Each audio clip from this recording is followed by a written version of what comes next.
Okay, all right. Well, welcome back, everybody. I hope everybody had a very good holiday, hopefully restful, or if not restful, at least exciting. We have a presenter today, Scott Borsum, and he's going to be introduced by Dr. Ed Camp. Dr. Camp, I'm going to hand it right over to you to do the introduction. Hi, everyone. Thank you so much for coming to listen to Scott's exit seminar today. Scott received his BS from UC Santa Cruz in marine biology and his master's from Delaware State University in natural resource management. His PhD work here in the School of Natural Resources and the Environment has, as you can see by the title, focused around oysters, where Scott's done really a fantastic job of providing some both very broad and very deep information about oyster production globally over the course of human history. This focus, so broad, is not very traditional in PhDs, and as such, I think it should be recognized as being really, really challenging, but also very rewarding. And as I think you'll see, there's going to be an immediate application of this work to both the research and management of oysters. So I'm really proud of Scott for this work and overcoming just an above average number of challenges to getting it done. And I hope that you enjoy the presentation here.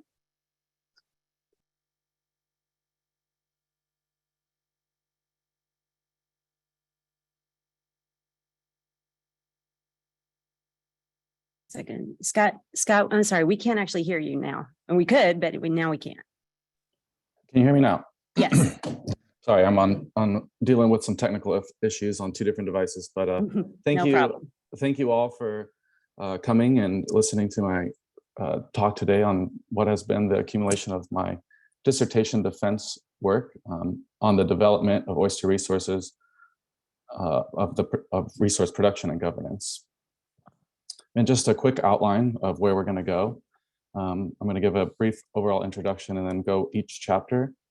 The first one, second, and third will all be referred to throughout the discussion or the presentation so that you know what I'm referring to. And we'll finish with some conclusion and final remarks. So for the introduction. Natural resources are utilized by human societies and they are needed to produce the capital needed for growth, both in terms of renewable resources, where the regeneration rate is near the usage, which is generally biological production, and then non-renewable natural resources, which are generally abiotic production. But both are subject to the tragedy of commons, which is where individuals will act rationally to maximize their own individual profits, but the collective action of everybody maximizing their profits will eventually lead to a long-term depletion of the resource. So in order to combat the negative side effects of open access to resources, it requires some sort of corrective action to avoid the negative consequences. And this is often done in terms of implementing governance structures.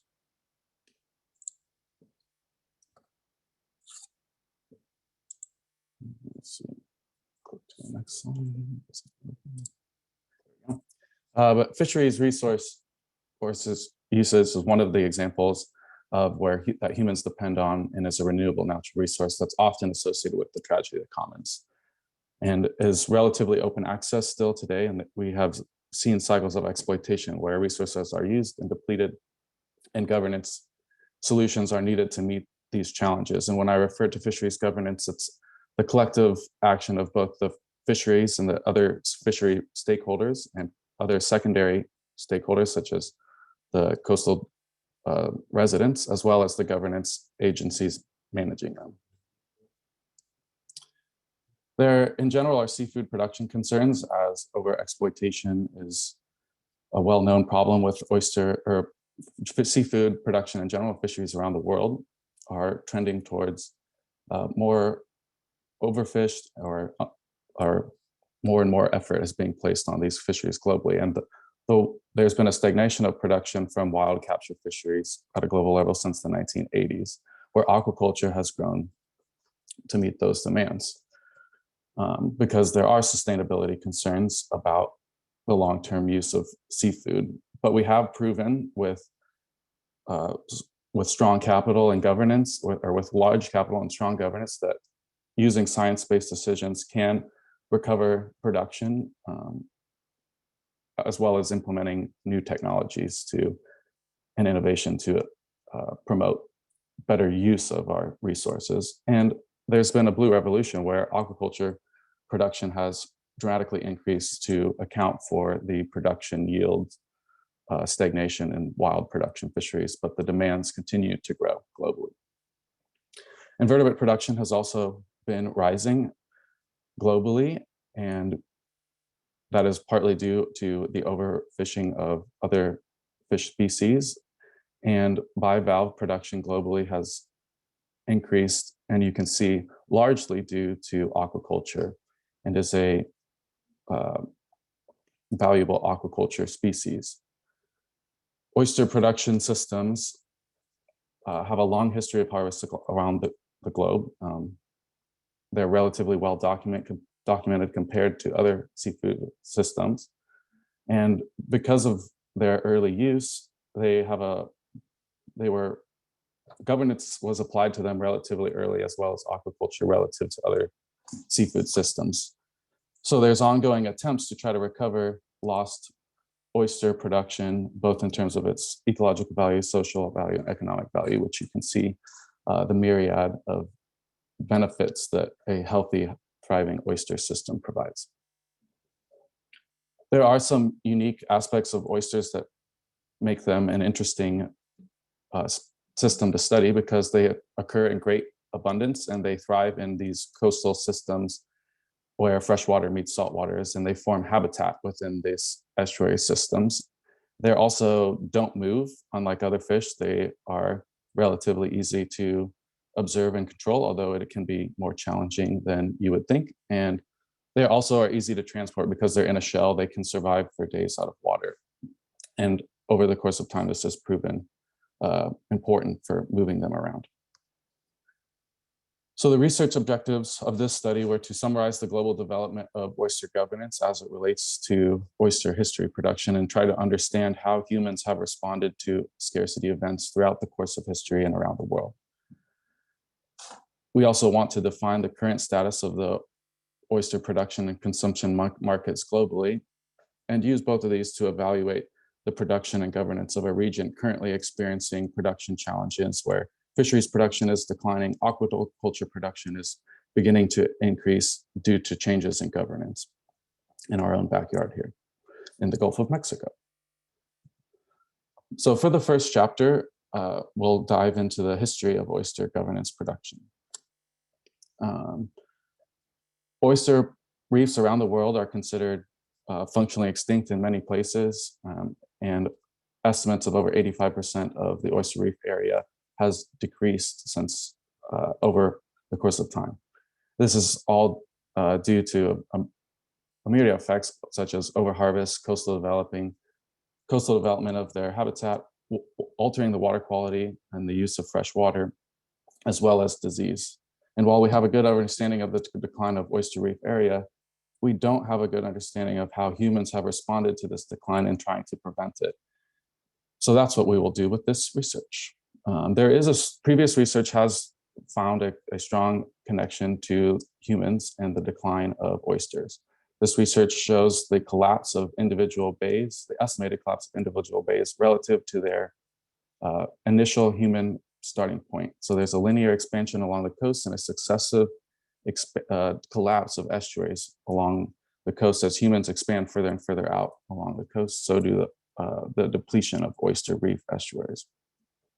So it creates this paradox where there's apparent similarities of resource declines in ancient and modern trends, but it's often associated as a failure to govern oysters effectively. But today they still remain. So there must be something going on with the governance has not wholly failed. So we look deeper into this problem by conducting a literature review using standardized search terms and defined databases, and tried to avoid as much bias as we could by standardizing the procedures of data collection. And we defined scarcity intervals based on what we found and developed a conceptual model of human response to scarcity. And we used this model to compare the different regions around the globe. So here is the model that we developed where after an initial harvest period, there's a scarcity event that initiates a human response. And we broke them down into 3 different types of human responses: an expansion, management, and aquaculture indicator, that are all used to try to achieve sustainable management. And these indicators chosen are considered to be strong indicators of scarcity because their actions, in order to take the action to make changes, there must be a significant enough problem to make the investment. These are just the subcategories that were used within the indicators, the 3 different types of indicators, and we pulled out from the literature. So within the expansion, these 4 different types of actions were defined and pulled out from the literature and considered an expansion event. These 5 actions: harvest season, closed area, limited entry, gear restrictions, and user rights, were all considered attempts at management.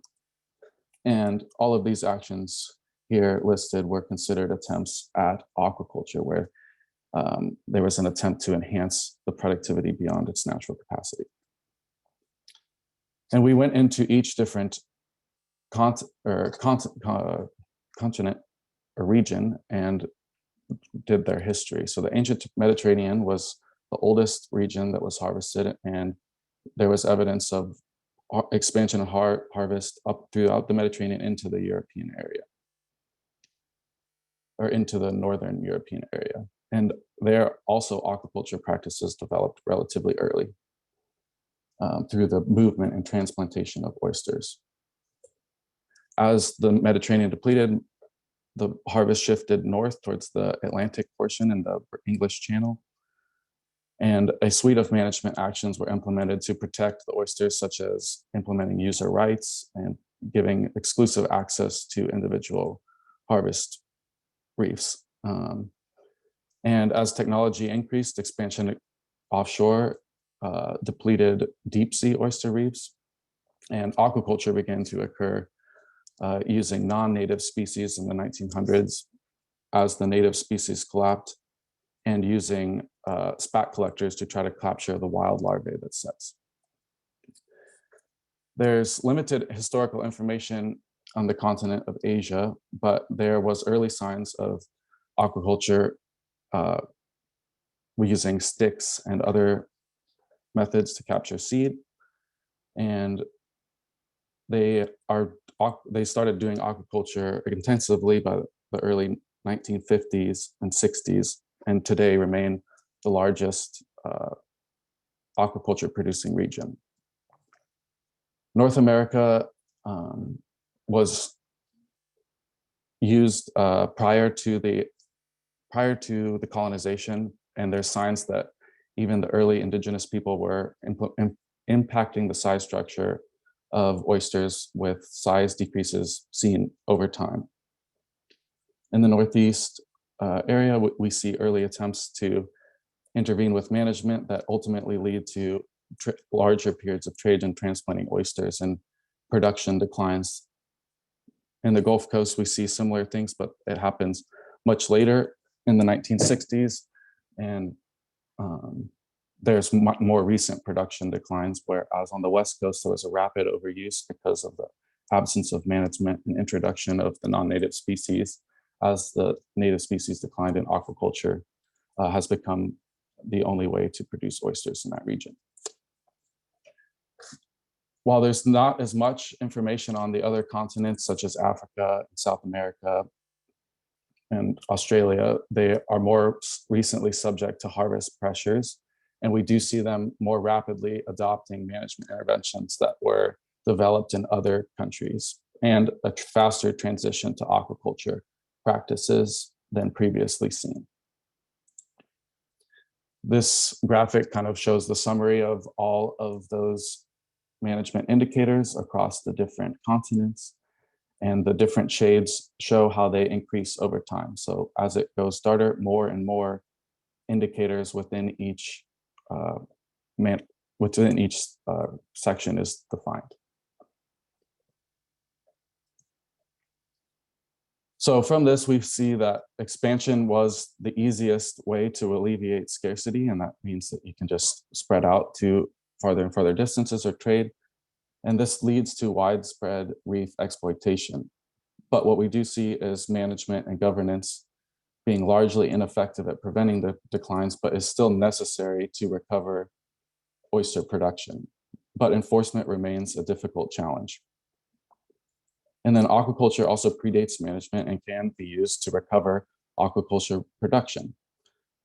We do see that native species are being replaced by non-native species, and there still remains to be disease concerns as we transport oysters around the world.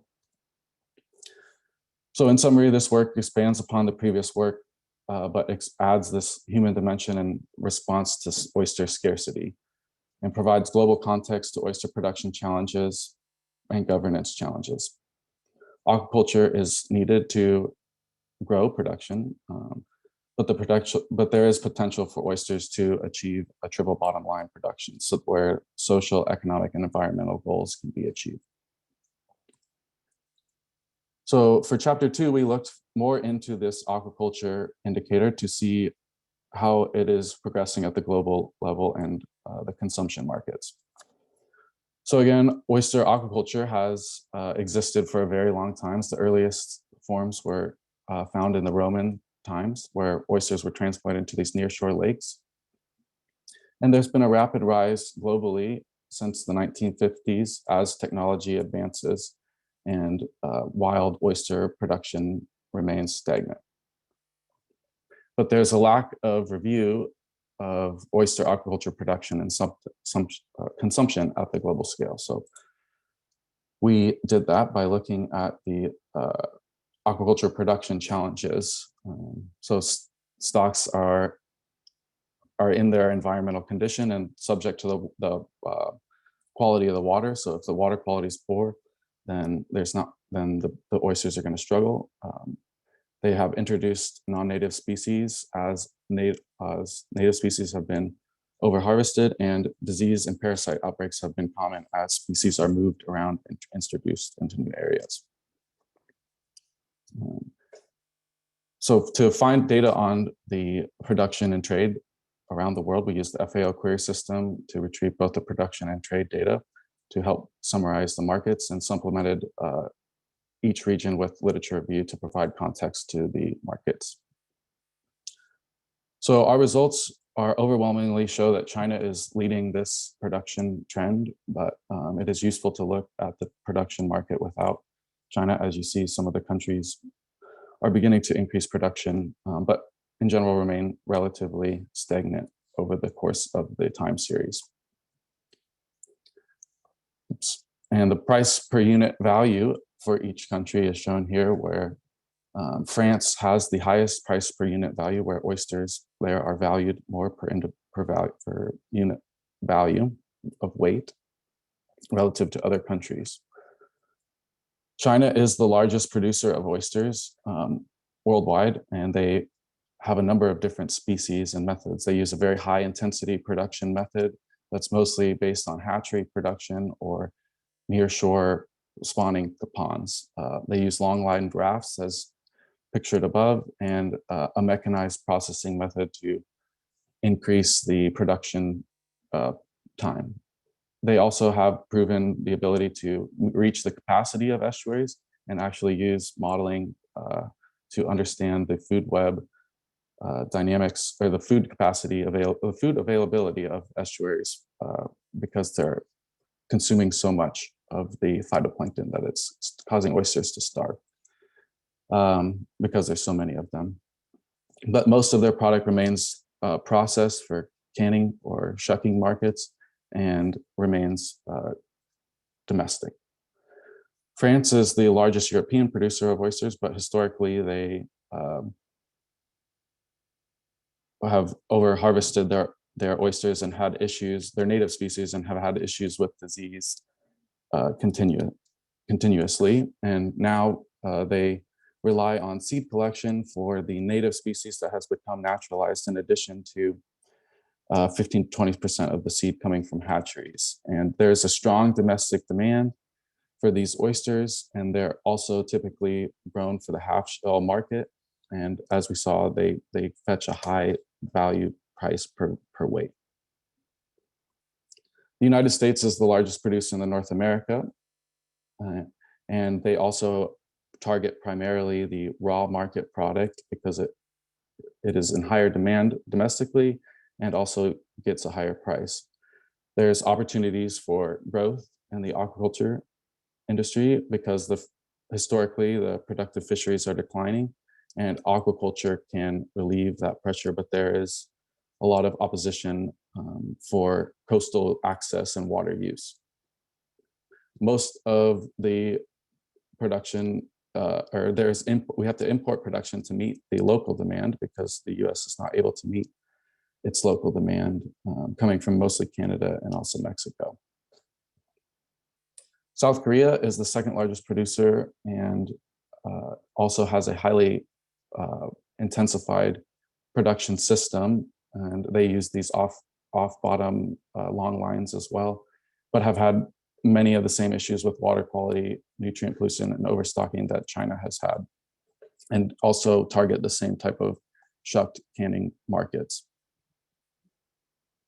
Japan is the third largest producer, but there haven't been increasing at the same rate as many of the other locations, but have expanded to offshore longline productions and rely primarily on natural seed sources, and are the exporter of a lot of the Pacific oyster seed and the non-native seeds.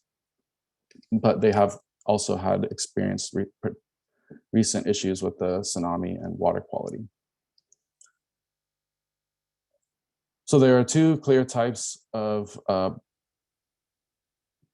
products where there's a half-shell product and a shucked product coming from Asia, the half-shell from North America and the European.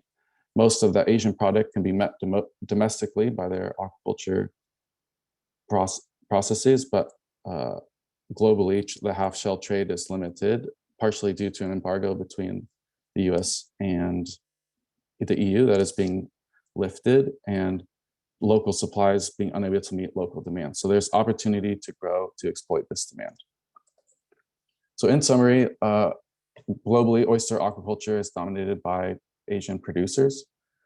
The lack of growth outside of China is attributed to a lack of supply, though demand remains, and is likely to increase in the future. But there are limitations on the seed oyster supply. Governance and technology advancements are needed to meet these issues, such as the disease-related issues, carrying capacity, and developing more efficient harvest technologies. Production technology will create opportunities to target specific markets, meaning that there are types of gear that can be used in aquaculture that allows producers to make high-quality half-shell markets, such as the off-bottom caged gear.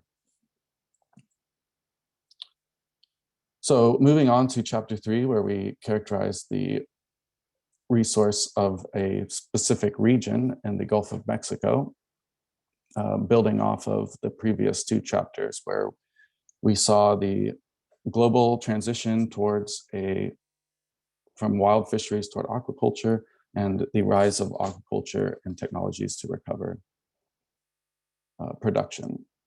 So the Gulf of Mexico, the US oyster production has been challenged and generally is decreasing has stabilized since the 1990s, where wild production has been decreasing and aquaculture production has overtaken the primary production since the mid-2000s. But there is an opportunity to characterize the practice of a specific region experiencing the challenges today, and that governance challenges are experienced in the Gulf of Mexico. It's not always clear what the distinction is between an aquaculture and a fisheries, because oysters are often moved around, but not necessarily produced from a hatchery. And how each state defines that is decided by each state. It's not standardized, but there are sort of rules in place by NOAA and the FDA in terms of how that is done. And there's difficulty in tracking the production data as well. And exactly how each state does the production can vary as well. It's determined by the state laws and the local needs of the area. The Gulf of Mexico itself has been the largest producing region in the US and has been relatively stable production, but primarily relies on oyster production fisheries. More recently, there has been declines where historically productive areas have been closed, such as Apalachicola, where the fishery has been closed for the last 5 years due to low recruitment, as well as altered flow regimes and the influence of natural disasters. And more recently, there's been a shift towards allowing off-bottom production. So there's legal changes that are made to allow for leasing and changes to the user rights framework in the Gulf of Mexico. So just to provide some standard definitions for what I mean when I'm talking about oyster production in the Gulf of Mexico region, fisheries production refers specifically to oysters coming from natural reefs. On-bottom production is a practice where oysters are transplanted. It initially developed by moving oysters from high-density reefs to areas that were previously exploited and growing them to create a more uniform shape and target that half-shell market. But generally, it requires this natural seed source and is still dependent on the natural oyster reefs. And then there's an off-bottom production where the oysters are put in a cage and removed from the bottom, and adding more control to the production method. But it also makes a more uniform shape that can target that market. But generally, they come from the hatchery and are restricted from using wild-caught oysters or naturally produced oysters in the hatchery, in the off-bottom production gear. There are the federal programs that also affect how oysters are produced in the Gulf of Mexico region. The biggest one being the National Shellfish Sanitation Program, which was implemented in the 1920s to help create safe harvest areas for human health and minimizing the impact of getting diseases from consuming raw oysters. But effectively, this controls where you can and cannot harvest oysters, and also some of the rules for how you handle oysters so that they stay safe. There's also other federal Coast Guard and Army Corps of Engineers and water quality compliance acts, but they don't affect how the resource is harvested. So to go state by state, Louisiana is the largest producer of oysters with around 10.5 million pounds annually. They have this long established public oyster reef production system where you can see the oyster lease areas, around 400,000 acres in the state are leased. And the public seed beds are open where oystermen can go take oysters and transplant them to their private seed lease to grow on bottom until they grow to market size. But there was a leasing moratorium in 2002, and it's just now starting to be lifted. So until recently, you could not get access to participate in this fishery unless you had a lease already. But now they're allowing off-bottom oyster production through an alternative culture permit, but you must already have a lease required, or you must already own a lease in the state of Louisiana.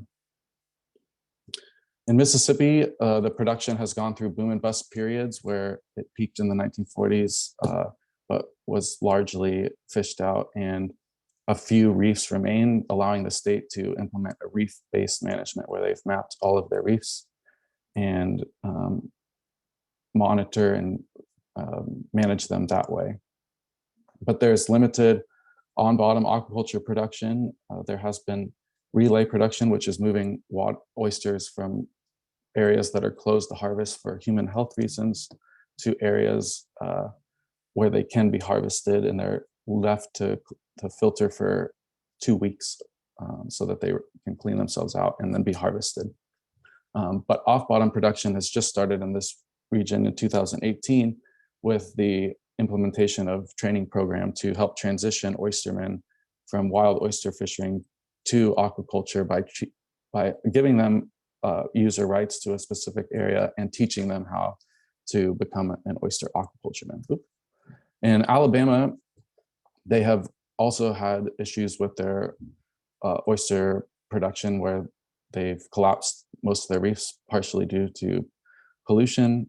They have implemented periodic relays for public reefs, but their population is severely limited, and they have implemented a new monitoring program where they put this grid-like management system seen here over the reefs and can visualize both the harvest effort and the monitoring programs data in these grid cells, and can actively manage the reef pre-season and in real time to open and close individual cells of the reef.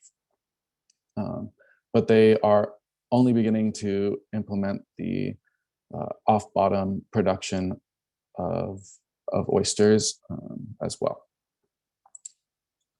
Texas is the second largest producer of oysters and is recently grown. In more recent years, the production has grown. But the production is mostly from fisheries and mostly from the Galveston Bay area pictured here.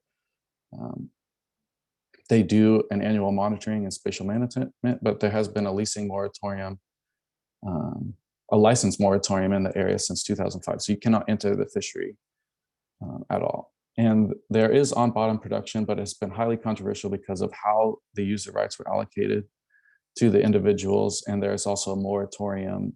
So if you don't have a lease, you can't get one. And they're also allowed to relay oysters in the summer where the oyster fishermen are not. But in 2002, they were the last state to introduce a cultivated oyster mariculture license, and they're allowing surface water leases to be bought.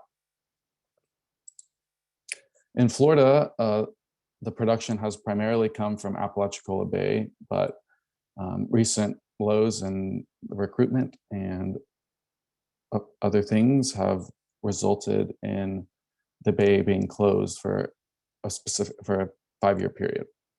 On-bottom production has been limited throughout the state of Florida historically, and what few remain are in Apalachicola Bay, but not much is known about them. And the off-bottom production has been allowed since 2013.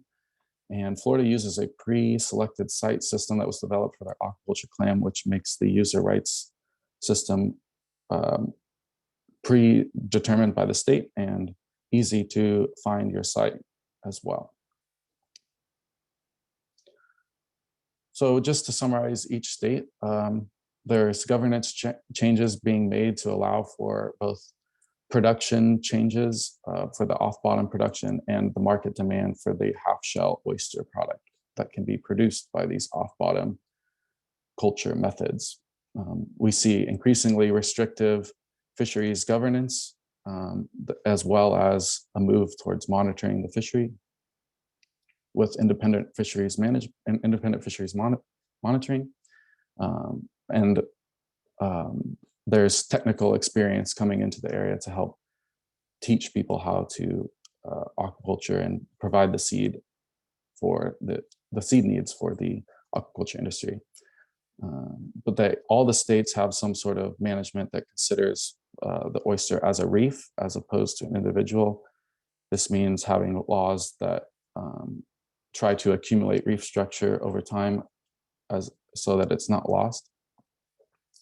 And we see innovative solutions within each state to try to meet their own challenges, such as Alabama's grid system, Florida's pre-site selection, Louisiana's public-private response. There's innovative solutions that are being developed as oyster resources are depleted. But there are some key issues that could help effectively manage or improve the aquaculture transition in this region. And that would be tracking the production data, because it remains a problem to get standardized aquaculture information, partly because of how it is defined.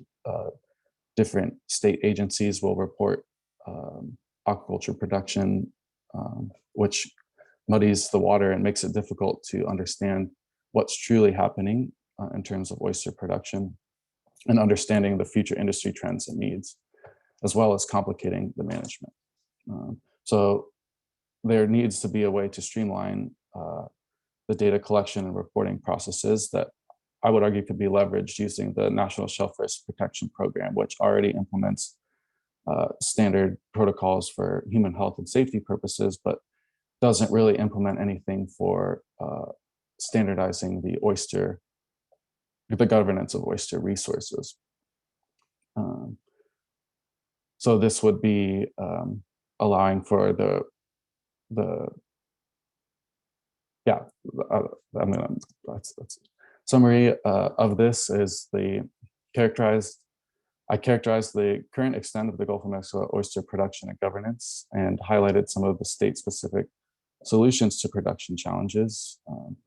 There remains to be issues with seed supply as they transition to developing hatchery-produced oysters, or they could implement spat collection, such as we see in France, where spat collectors are used to capture oysters before they settle, and those are used in aquaculture, or the use of broodstock ponds, where they're artificially breeding large amounts of oysters to collect their spat, and then implementing them into the aquaculture system. But seed supply remains to be an issue in the Gulf of Mexico as it transitions from wild harvest to aquaculture production.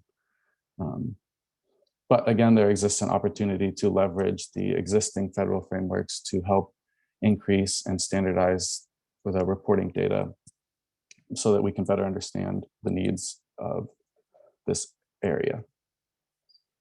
In conclusion, the lessons learned from each chapter. Chapter 1 provided little evidence of sustainable wild capture fisheries worldwide, where we saw nearly all oyster areas depleted and transitioning toward aquaculture production, which appears to be unavoidable.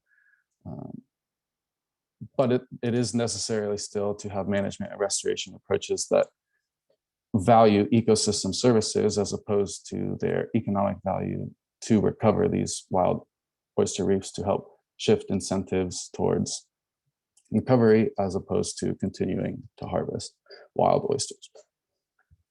In chapter 2, we learned that aquaculture has proven technically capable of rapidly increasing oyster production, and oyster trade and markets are unable to meet domestic demands, but market prices are driven by local supply.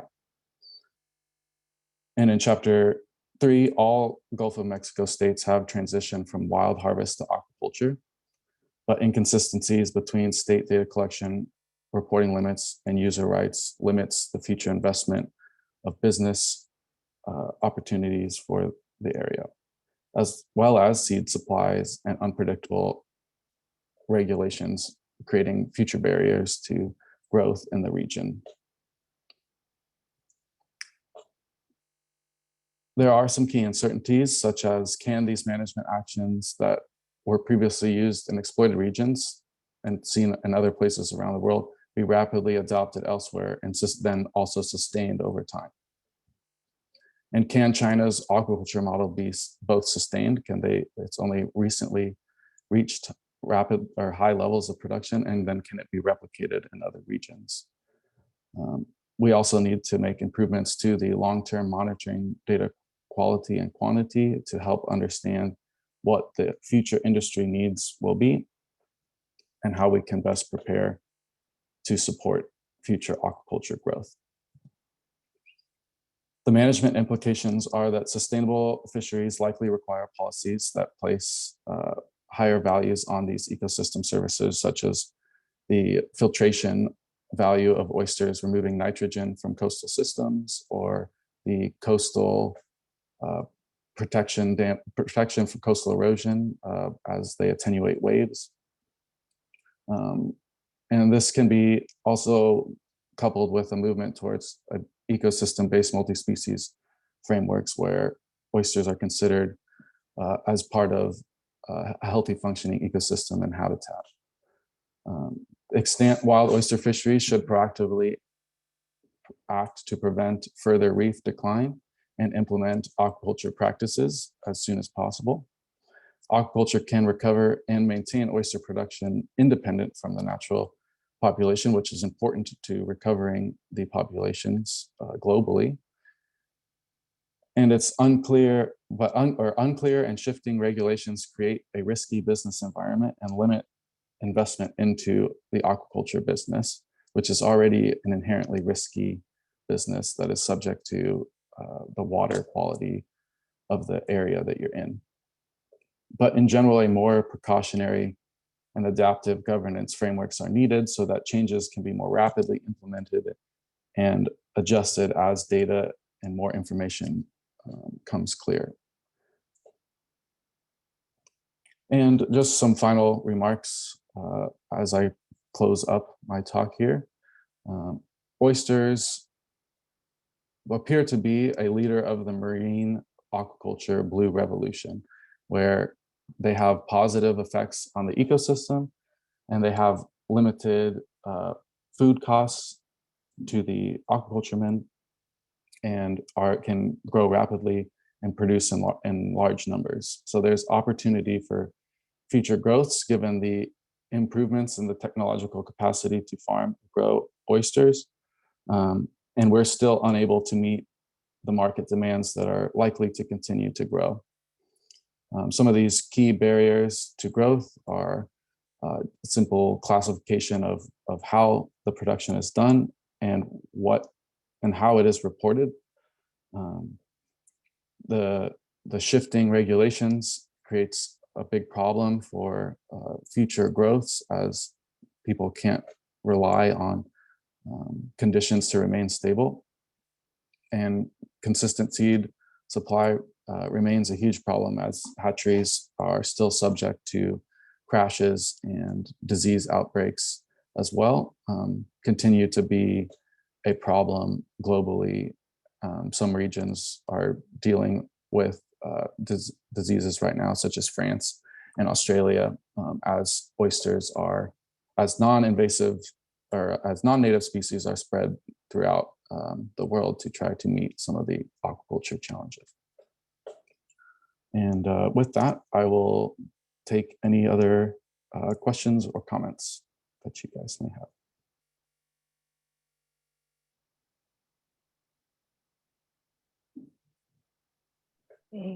Thank you, Scott. That was really interesting. I have just one question for you, and then I see Megan also has a question. So you mentioned in your chapter 2 that there was one of the barriers to oyster aquaculture had to do with sort of like the NIMBY type of thing. People were just sort of opposed to it, and I was wondering if you know, like, who is opposed to that kind of thing in the U.S. And what their issue with aquaculture is. Sure. So I'll answer that by saying the value of coastal property in the U.S. is tremendously high. Mm-hmm. It has alternative uses that are valued greater than aquaculture, such as building your multi-million-dollar private residence or some sort of a tourism attraction.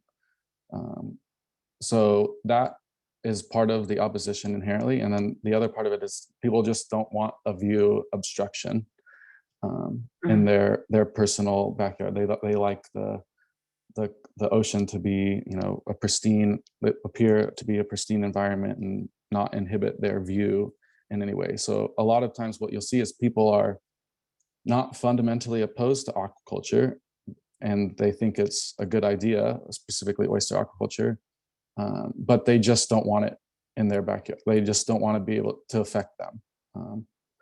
So I would say that's probably the best response. Is you'll see big pushbacks from private residence owners that don't want it obstructing their view or their access to the water. And then also there's alternative values in the US that are greater for that coastal use. That makes sense. Thank you. Megan, yeah. Yeah, hey, thank you. This was such I had just a really interesting presentation, so thank you.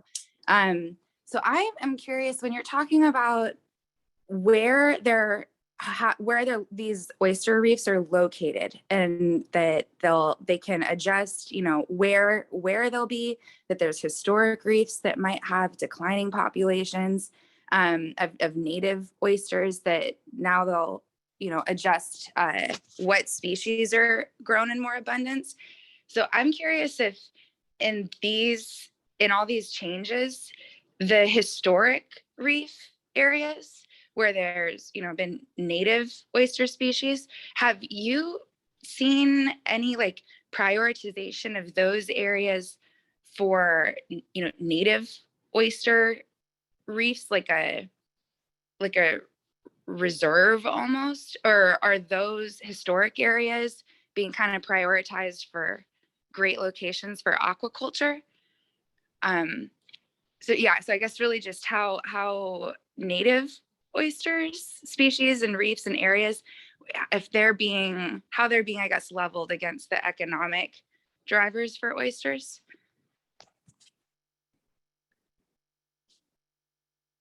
That may not have been so clear.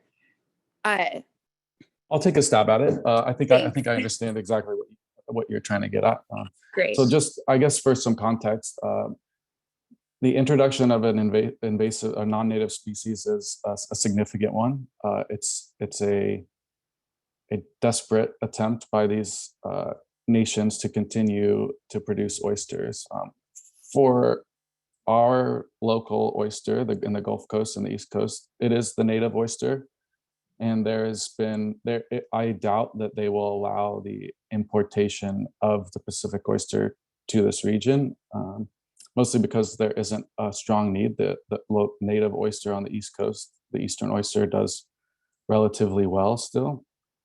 And it has responded well to aquaculture as well. But when they try to think about like where to restore reefs or where to put aquaculture sites, it's very a lot of effort goes into thinking about where it's going to go, because part of it, the two part is the area that they inhabit is inherently dynamic and shifting on the geological scale. The coastal estuary zone shifts up and down as the sea level does too. So there's some concern about placing oysters where they used to be, because the conditions might have changed such that they might not do well there. But that being said, even just here locally in Cedar Key, we have used previously known oyster hotspots or areas that have declined to target for restoration purposes. So they built out here in Cedar Key a couple mile long restoration project where they restored the reef height by adding large rocks to previously old reefs that were known to have once had oysters.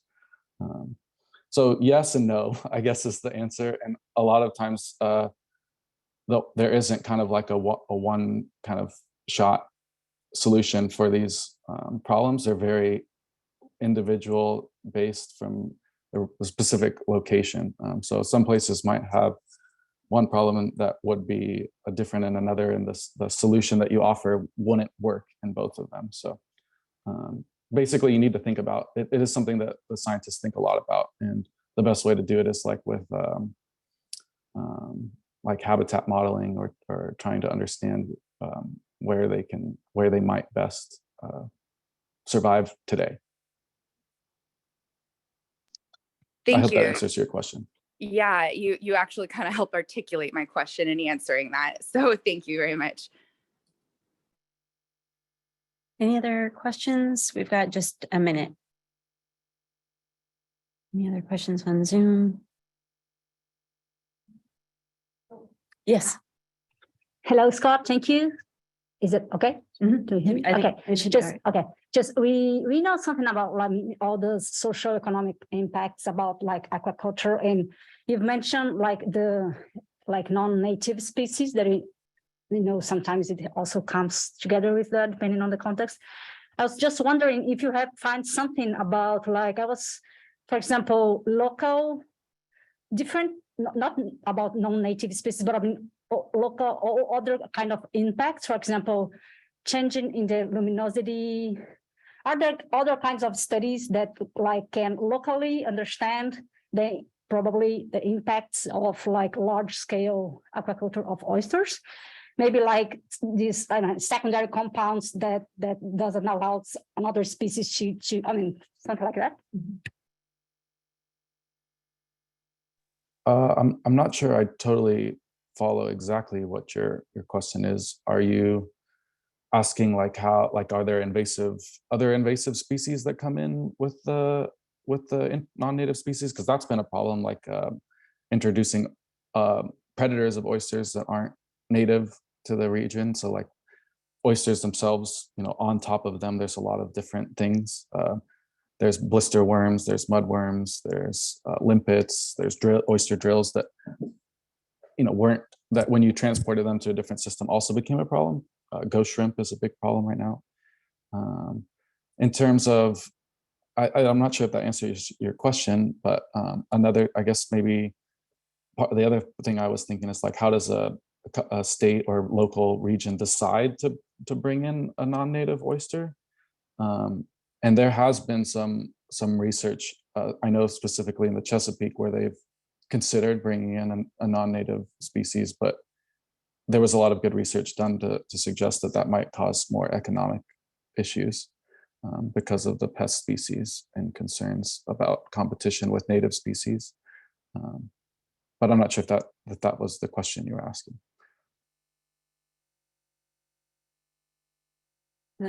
Okay. Thumbs up. All right.